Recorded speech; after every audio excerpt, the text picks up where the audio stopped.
বিশ্বের অন্যতম superfood avocado এবার চাষ হচ্ছে টাঙ্গাইলের সখীপুরে। পুষ্টিগত এবং উচ্চমূল্যের এই ফল বাণিজ্যিকভাবে আবাদে তৈরি করছে নতুন সম্ভাবনা। টাঙ্গাইল রিপোর্টার তুহিন খানের পাঠানো তথ্য এবং ছবিতে ডেস্ক রিপোর্ট।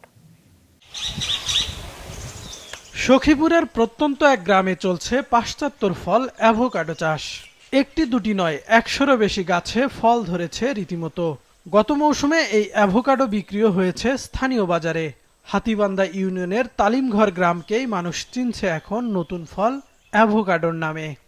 এটার যে পুষ্টিগুণ সেটা সবচেয়ে যতগুলো ফল আছে সবগুলোর চেয়ে বেশি, এবং এখানে যত ভিটামিনস থাকে, যত মিনারেলস আমাদের দেহের জন্য দরকার, মিনারেলস প্লাস ফাইবার প্লাস হার্টের জন্য যে হেলদি ফ্যাট, সব এখানে প্রচুর পরিমাণে আছে।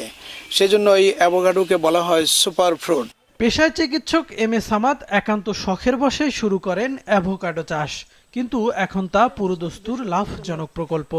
প্রতিটি গাছ থেকে গত বছর 40 থেকে 45 কেজি পর্যন্ত ফল পেয়েছেন তিনি। প্রতি কেজি বিক্রি হয়েছে 850 থেকে 1000 টাকায়। এটা খুবই আশার আলো দেখাচ্ছে যে এই দেশে এই মাটিতে আমরা যদি একটু যত্নশীল হই এবং যারা কৃষিবিদ আছে, হর্টিকালচার স্পেশালিস্ট আছে, তাদের সাহায্য নিয়ে যদি আমরা চাষবাস করি, তাহলে এখান থেকে প্রচুর কৃষকরা বেনিফিট হতে পারে, মুনাফা পেতে পারে।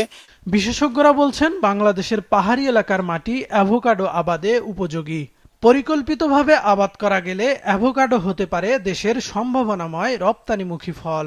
একইভাবে অ্যাভোকাডো যদি আমরা ধরেন লোকাল পরিসরে পাহাড়ি এলাকাতে শুরু হয়েছে, এটা যদি আস্তে আস্তে বাড়াইতে পারি, একটা খুবই সম্ভাবনাময় ফল, যেটা পুষ্টির চাহিদা ঘাটতি পূরণের ক্ষেত্রে পর্যাপ্ত সহযোগিতা করবে। আমরা মনে করি যে বাংলাদেশে অ্যাভোকাডোকে কমার্শিয়ালি এগ্রিকালচারের চাষাবাদের জন্য যা যা সহযোগিতা দরকার বাংলাদেশের কৃষি ডিপার্টমেন্ট দিবে, এবং অ্যাভোকাডোর থেকে যদি আমরা কোনো ফাংশনাল ফুড অথবা পুষ্টিকর আর কোনো খাবার বানাইতে চাই, সেটা মানুষের পুষ্টির চাহিদা পূরণের জন্য আমরা food technology nutritional science department, সেক্ষেত্রে আমরা কন্ট্রিবিউট করতে পারবো। সরকারি পৃষ্ঠপোষকতা, কৃষি বিজ্ঞানীদের গবেষণা ও কৃষকদের আগ্রহের সমন্বয় ঘটলে বাড়বে অ্যাভোকাডো চাষ। এতে শুধু দেশের চাহিদাই মিটবে না, পাশাপাশি হয়ে উঠতে পারে দেশের অন্যতম প্রধান রপ্তানিমুখী ফল, যা অর্থনীতিতে আনবে নতুন বিপ্লব, বলছেন সংশ্লিষ্টরা।